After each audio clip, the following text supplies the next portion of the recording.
السلام علیکم دوستو نماز فجر کے وقت امام کعبہ شیخ محمد السبیل امامت کروانے کی تیاری کر رہے تھے۔ آج ہوا میں خنکی تھی، اس لیے انہوں نے خاکستری رنگ کا جبہ پہن رکھا تھا۔ 55 سالہ شیخ السبیل کعبہ کے بالکل سامنے کھڑے تھے اور ان کے پیچھے دائروی صفوں میں نصف لاکھ کے قریب نمازی موجود تھے۔ امام نے معمول کے مطابق نماز ادا کروائی۔ اس کے بعد انہوں نے مصلی پر اپنا رخ موڑ کر مائکرو فون میں دعا شروع کی۔ اس دوران انہوں نے دیکھا کہ مسجد کی پچھلی صفوں سے کچھ لوگ کندھوں پر تابوت اٹھائے آگے کی طرف بڑھ رہے ہیں۔ یہ کوئی غیر معمولی بات نہیں تھی۔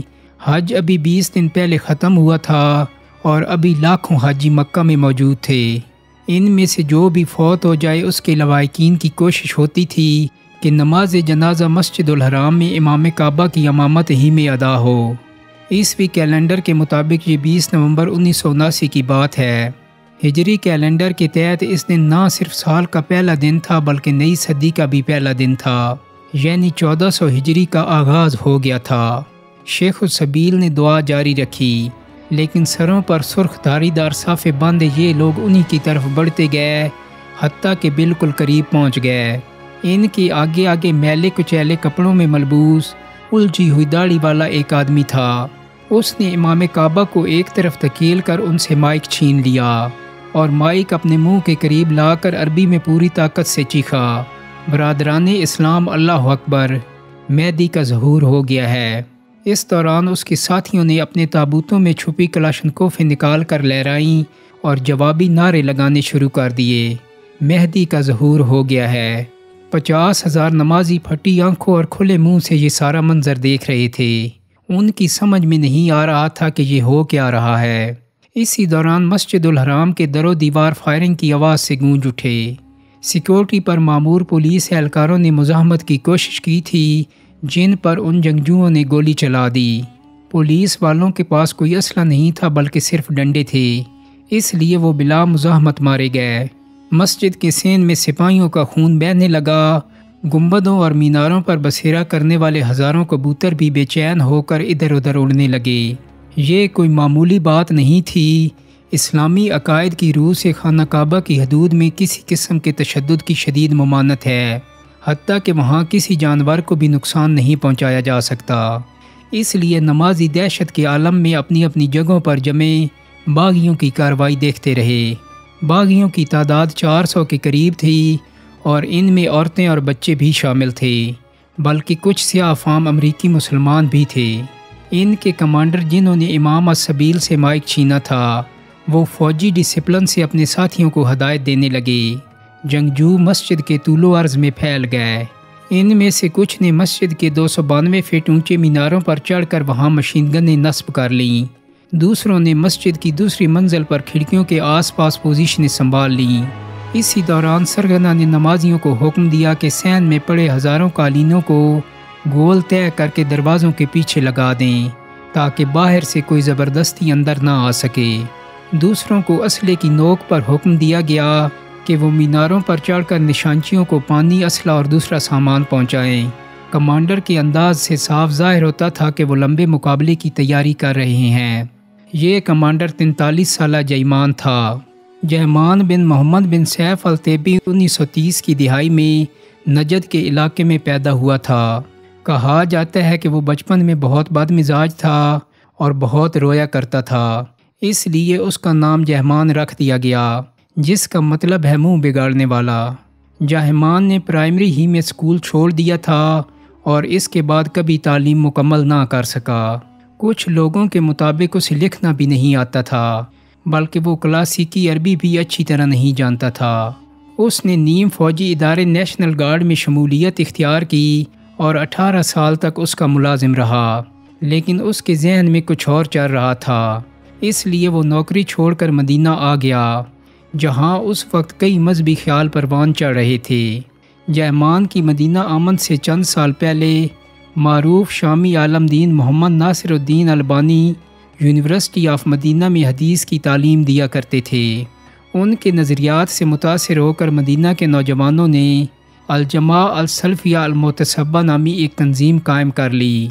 اب اسی جماعت سے وابستہ گروہ نے مسجد الحرام پر قبضہ کر لیا تھا۔ جیمان کے ساتھیوں میں سے کئی ایسے تھے جنہوں نے خانہ کعبہ میں تعلیم پائی تھی اور وہ اس کے چپے چپے سے واقف تھے، اس لیے انہیں پوری عمارت کو مکمل طور پر کنٹرول حاصل کرنے میں زیادہ وقت نہیں لگا۔ جہمان نے میناروں پر نصب نشانچیوں کو حکم دے رکھا تھا کہ تمہیں دور دور تک جو بھی سپاہی نظر آئے اسے بلا تعمل گولی سے اڑا دو، کیونکہ وہ تمہیں قتل کرنے کے در پہ ہے۔ وہاں عورتوں، بچوں اور بزرگوں کی بڑی تعداد موجود تھی۔ مسجد میں عربوں کے علاوہ دسیوں ہزار غیر ملکی بھی موجود تھے جن کی اکثریت کو عربی نہیں آتی تھی۔ انہوں نے سرگوشیوں میں ایک دوسرے سے پوچھنا شروع کر دیا کہ یہاں کیا ہو رہا ہے۔ ان کی مشکل حل کرنے کے لیے باغیوں نے ایک پاکستانی کو اپنے درمیان شامل کر رکھا تھا۔ باغیوں نے پاکستانی اور ہندوستانی نمازیوں کو الگ کیا اور اس نے اردو میں پکار کر کہا، آرام سے بیٹھ جاؤ اور سنو۔ اسی دوران باغیوں نے چند دوسری زبانیں بولنے والے آدمی بھی اکٹھے کر لیے تھے اور ان کی مدد سے انہوں نے نمازیوں کو اپنا پیغام سنانا شروع کر دیا۔ اس دوران ایک مقرر نے بڑی فصیح عربی میں مسجد کے مرکزی لاؤڈ سپیکر سے تقریر شروع کر دی اور اپنی اس کارروائی کے مقاصد بیان کرنے لگے۔ مکہ کے باسیوں کو پہلے تو سمجھ ہی نہیں آئی کہ خانہ کعبہ میں ہوا کیا ہے۔ پہلے تو فائرنگ کی آواز آئی، پھر لاؤڈ سپیکر سے عجیب و غریب بیانات سامنے آنے لگے۔ پولیس کے موقع پر پہنچتے پہنچتے سورج طلوع ہو گیا تھا۔ 100 کے قریب سیکیورٹی اہلکاروں نے مسجد کی طرف بڑھنے کی کوشش کی، لیکن میناروں پر بیٹھے جنگجوؤں نے انہیں لمحوں کے اندر گولیوں سے اڑا دیا۔ اس کے بعد دوسرے سیکیورٹی ادارے بھی وہاں پہنچ گئے۔ فوج کو بھی خبردار کر دیا گیا اور ان کے دستوں نے مکہ کی طرف سفر شروع کر دیا۔ الجماعہ کے نظریات سخت گیر تھے اور یہ اسلام کو اس کی ابتدائی اور بقول ان کی اصل شکل میں بحال کرنا چاہتے تھے۔ ان کے ساتھ شامل ہونے والوں کی بڑی تعداد بدوی نوجوانوں پر مشتمل تھی۔ ان کا عقیدہ تھا کہ اندھیرے کمرے میں جہاں سورج نظر نہ آئے روزہ کھولا جا سکتا ہے۔ یہ ہر طرح کی تصاویر کے خلاف تھے، یہاں تک کہ شناختی کارڈ اور پاسپورٹ بنوانے کو گناہ سمجھتے تھے۔ رفتہ رفتہ حالات یہاں تک پہنچے کہ انہوں نے ملبوسات کی دکانوں میں جا کر مجسمے توڑنا شروع کر دیے۔ انہوں نے مسجد نبوی کے قریب بیت الاخوان نامی ایک ہاسٹل قائم کیا۔ اس کی مسجد میں محراب نہیں تھی کیونکہ یہ محراب بنانے کو بھی بدعت سمجھتے تھے، چونکہ ان کا خیال تھا کہ جوتے پہن کر نماز ادا کی جا سکتی ہے، اس لیے یہ شہر کی مسجدوں میں جوتوں سمیت گھس جاتے تھے۔ مدینہ والوں کو ان باتوں سے تشویش پیدا ہونے لگی۔ 1977 میں مدینہ کے بعض علماء نے بیت الاخوان پہنچ کر انہیں قائل کرنے کی کوشش کی۔ مسجد کی چھت پر ہونے والی اس بحث کا یہ نتیجہ نکلا کہ کچھ لوگ تو قائل ہو کر الجماعہ کا ساتھ چھوڑ گئے، مگر اکثریت زیادہ کٹر ہو کر جیمان کے گرد اکٹھی ہو گئی۔ پولیس نے الجماعہ کے خلاف کریک ڈاؤن کر کے جیمان کو ان کی 100 ساتھیوں سمیت گرفتار کر لیا۔ البتہ جب گرینڈ مفتی شیخ ابن باز نے ان سے پوچھ گچھ کرنے کے بعد یہ فیصلہ کیا کہ یہ لوگ بے ضرر ہیں تو انہیں چھوڑ دیا گیا۔ جیل میں قیام کے دوران جہمان کی ملاقات محمد القحطانی سے ہوئی۔ اس ملاقات نے سب کچھ بدل کر رکھ دیا۔ حملے کے بعد ریاض میں ہنگامی صورتحال کا آغاز ہو چکا تھا۔ شاہ خالد نے فوری طور پر مشیروں کو طلب کر لیا اور اس عجیب و غریب صورتحال سے نمٹنے کے طریقوں پر غور شروع ہو گیا۔ اسی اجلاس میں ہونے والے ایک فیصلے کے تحت سعودی عرب کی سرحدیں بند کر دی گئیں اور تمام ملک عملاً باقی دنیا سے کٹ کر رہ گیا۔ کعبہ کے ارد گرد کا علاقہ خالی کروا لیا گیا، شہر کی بجلی اور ٹیلی فون لائنیں کاٹ دی گئیں اور پولیس اور فوج نے مورچے سنبھال لیے۔ ادھر قحطانی کے بڑے بھائی کی جانب سے مرکزی لاؤڈ سپیکر سے تقریروں کا سلسلہ جاری تھا۔ مہدی کا ظہور ہو چکا ہے اور آخرت کی گھڑی آن پہنچی ہے۔ کچھ نمازیوں نے مسجد کے ذیلی دروازوں اور کھڑکیوں سے نکلنے کی کوشش کی تو باغیوں نے انہیں نہیں روکا۔ ویسے بھی یرغمال بنانے کے لیے ان کے پاس ہزاروں لوگ موجود تھے۔ امام کعبہ نے اپنا خاکستری جبہ اتار کر پھینک دیا اور لوگوں کے مجمع میں گھل مل گئے تاکہ انہیں پہچانا نہ جا سکے۔ اسی دوران انڈونیشیا کے حاجیوں کا ایک گروہ کھڑکی سے نکلنے کی کوشش کر رہا تھا۔ امام کعبہ ان میں جا ملے۔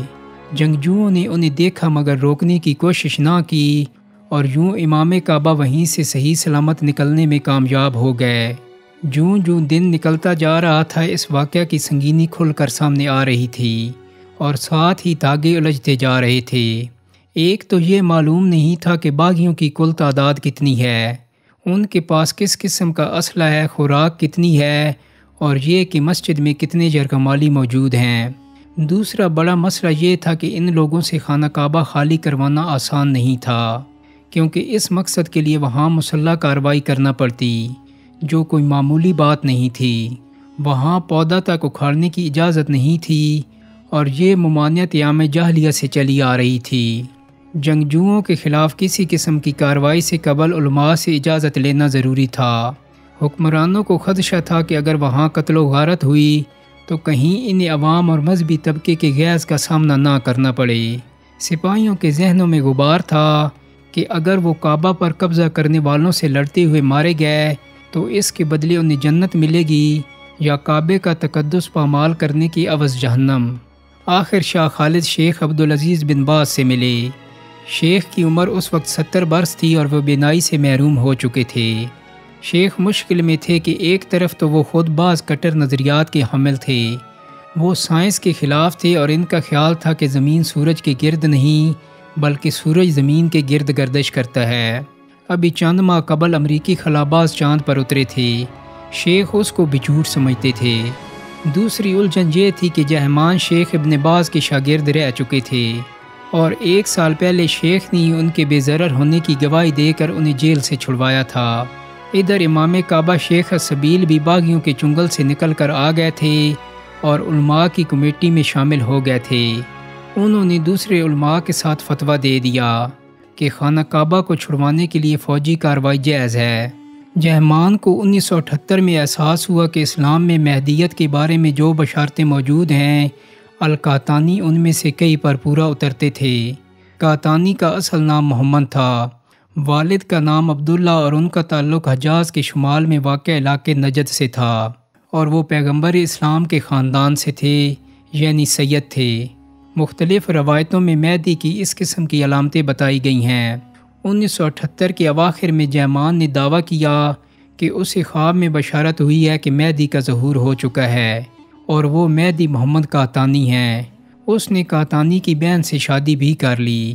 جہمان نے شہر چھوڑ کر صحرا کا رخ اختیار کیا اور وہاں سے کیسٹیں ریکارڈ کروا کر اور پمفلٹ لکھ لکھ کر لوگوں کو بتانا شروع کر دیا کہ مہدی دنیا میں تشریف لا چکے ہیں۔ ان پمفلٹوں میں سعودی حکومت پر الزام لگایا گیا کہ وہ مذہب کو دنیاوی مقاصد کے حصول کے لیے استعمال کر رہی ہے اور اس نے جہاد کا خاتمہ کر دیا ہے اور وہ مغربی دنیا کی کاسہ لیس بن کر رہ گئی ہے۔ پمفلٹوں میں اپنے پیروکاروں کو حکم دیا گیا کہ وہ سرکاری اداروں سے دور رہیں، اگر ملازم ہیں تو استعفیٰ دے دیں، طالب علم ہیں تو اسکول کالج چھوڑ دیں اور ان کے جھنڈے تلے اکٹھے ہو جائیں۔ فوجیوں نے گرین سگنل ملنے کے بعد مختلف حکمت عملیوں پر کام شروع کر دیا، 3 طرف سے حملہ کیا، لیکن جنگجوؤں کی عمدہ پوزیشن اور ڈسپلن کی وجہ سے بھاری جانی نقصان اٹھا کر پسپا ہونے پر مجبور ہونا پڑا۔ اس کے بعد ہیلی کاپٹر سے فوجیوں کو مسجد کے اندر اتارنے کی کوشش کی گئی، لیکن جنگجوؤں نے انہیں چھت پر اترنے سے پہلے فضا ہی میں بھون ڈالا۔ اسی دوران کسی کو بن لادن گروپ کا خیال آیا۔ یہ تعمیراتی گروپ چونکہ مسجد کی توسیع کا کام کر رہا تھا، اس لیے ان کے پاس تفصیلی نقشے موجود تھے۔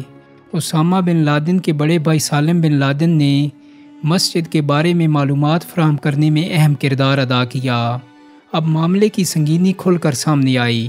مسجد الحرام کے اندر طویل راہداریوں، دالانوں، سینوں، تہہ خانوں اور سرنگوں کا جال بچھا ہوا تھا، اس لیے براہ راست کارروائی سے ہزاروں لوگوں کے نقصان کا اندیشہ تھا اور کامیابی پھر بھی مشکل دکھائی دیتی تھی۔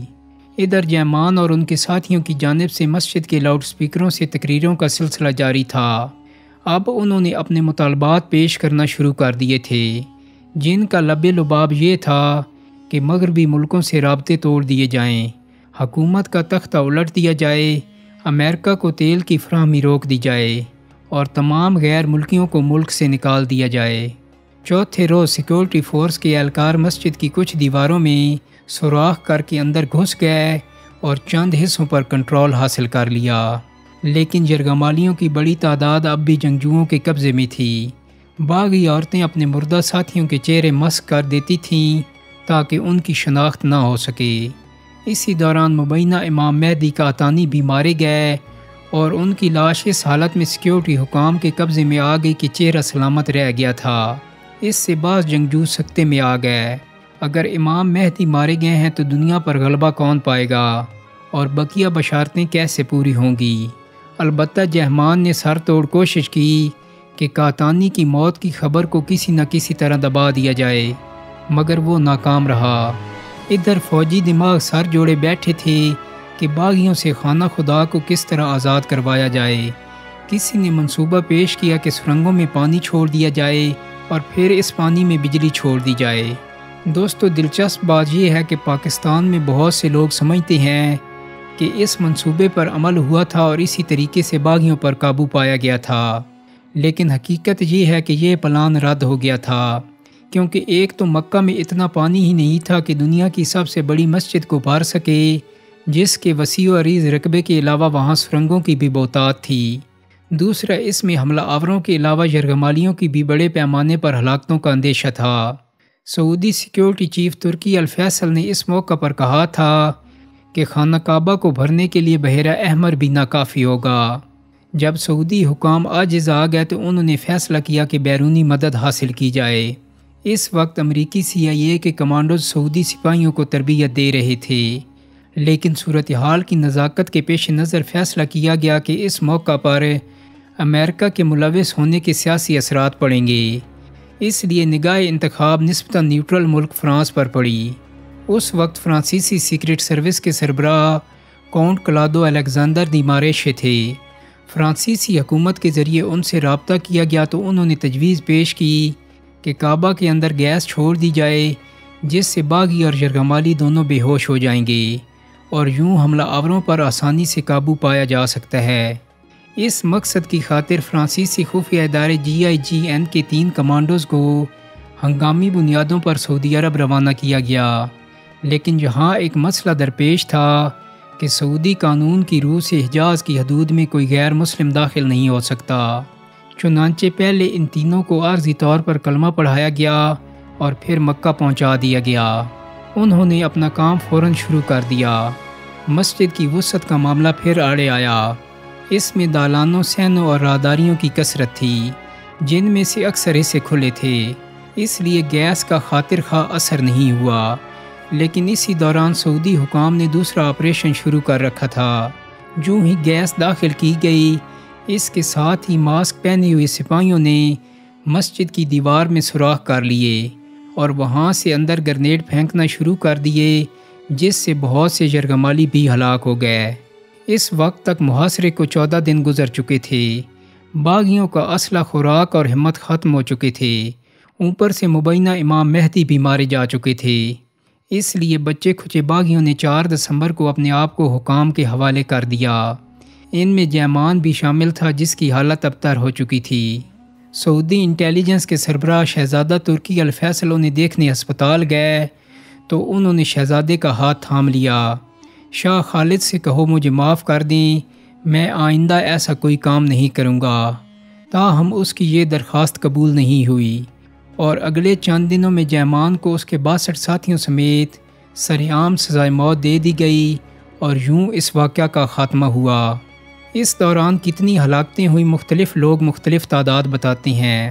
حکومت کا کہنا تھا کہ اس کے 127 اہلکار شہید ہوئے اور 1 درجن کے قریب نمازی بھی شہید ہوئے۔ تاہم غیر سرکاری طور پر تعداد 4000 کے قریب بتائی گئی۔ دوستو، پاکستان میں جب یہ خبر پہنچی تو لوگوں پر سکتہ طاری ہو گیا۔ پہل تو کسی کو یقین ہی نہیں آیا کہ خانہ خدا پر بھی کوئی قابض ہو سکتا ہے۔ پھر جب خبریں تسلسل سے آنے لگیں تو بے یقینی کی جگہ غم اور پھر غم کی جگہ غصے نے لے لی۔ شروع میں تو یہ افواہیں بھی آئیں کہ شاید اس حملے میں ایران کا ہاتھ ہے۔ اس واقعہ سے چند ماہ قبل ایران میں شاہ کی حکومت کا خاتمہ ہوا تھا اور ایت اللہ خمینی ملک کے سپریم لیڈر بن گئے تھے۔ ادھر صرف 1 ماہ قبل اکتوبر 1979 میں ایرانی طالب علموں نے امریکی سفارت خانے کے عملے کو یرغمال بنا لیا تھا، لیکن آیت اللہ خمینی نے خانہ کعبہ پر حملے کی مذمت کرنے اور اس کا الزام امریکی اور صہیونی طاقتوں پر دھرنے میں دیر نہیں لگائی۔ اس سے مسلم دنیا کے بڑے حصے میں الزام کا پرنالہ امریکہ کی طرف مڑ گیا۔ پاکستان میں 21 نومبر کے اخباروں میں جو خبریں چھپیں ان میں بڑی حد تک اس واقعہ کو امریکی سازش قرار دیا گیا۔ ملک بھر میں اس واقعہ کے خلاف ہڑتال کی گئی۔ اسلام آباد میں امریکی سفارت خانے پر سینکڑوں مشتعل مظاہرین نے دعویٰ بول دیا اور عمارت کے بڑے حصے کو آگ لگا دی۔ پولیس کھڑی تماشا دیکھتی رہی۔ آخر امریکہ سے فون آئے، تب جنرل ضیاء الحق نے فوج بھیج کر محاصرہ چھڑوایا، لیکن اسی دوران 2 امریکی اہلکار اور سفارت خانے کے 2 پاکستانی ملازم مارے جا چکے تھے۔ مظاہرین سے امریکن سکول، امریکن ایکسپریس کا دفتر اور برٹش کونسل لائبریری بھی نہیں بچ سکے۔ بعد میں بنگلہ دیش، بھارت، فلپائن، ترکی اور کویت میں بھی اس قسم کے مظاہروں اور تشدد کی خبریں آئیں۔ جب باغیوں کو کعبہ سے نکال باہر کر دیا گیا تو چند دنوں کے اندر اندر اس قسم کی اطلاعات گردش کرنے لگیں کہ پاکستانی کمانڈوز نے آپریشن میں حصہ لیا تھا۔ جب جنرل مشرف اقتدار میں آئے تو یہ بھی کہا جانے لگا کہ ان کمانڈوز میں وہ بھی شامل تھے۔ 2016 میں ایک نجی چینل کے اینکر جاوید چودھری کے پروگرام میں پاکستانی سیاستدان احمد رضا قصوری نے بھی اسی قسم کا دعویٰ کیا کہ میجر پرویز مشرف نے کعبہ سے دہشت گردوں کو فلیش آؤٹ کیا، لیکن اس دعوے کی تردید میں دیر نہیں لگی۔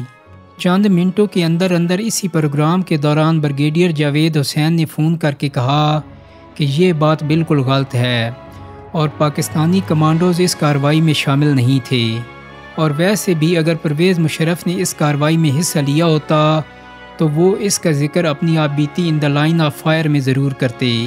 اور دوستو، ویسے بھی جس پرویز مشرف کو ہم جانتے ہیں وہ بڑے فخر سے اپنے سید ہونے پر ناز کرتے ہیں اور بصد فخر کہتے ہیں کہ میرے لیے خانہ کعبہ کا دروازہ کھولا گیا تھا۔ ہمارا خیال ہے کہ اگر انہوں نے خانہ کعبہ کو چھڑوانے میں کوئی کردار ادا کیا ہوتا تو اس کا کہیں نہ کہیں ذکر وہ ضرور کرتے۔ دوستو، امید کرتا ہوں کہ میری آج کی ویڈیو آپ کو پسند آئی ہوگی۔ اگر ویڈیو اچھی لگی ہے تو اس کو لائک اور شیئر کر دیں۔ میرے چینل کو سبسکرائب کرنے کے ساتھ ساتھ بیل آئیکن کو بھی کلک کر دیں تاکہ آپ کو میری آنے والی مزید ویڈیوز کے نوٹیفیکیشن ملتے رہیں۔ بہت جلدی ایک نئی ویڈیو کے ساتھ ملاقات ہوگی۔ اپنا بہت سارا خیال رکھیے گا۔ اللہ حافظ۔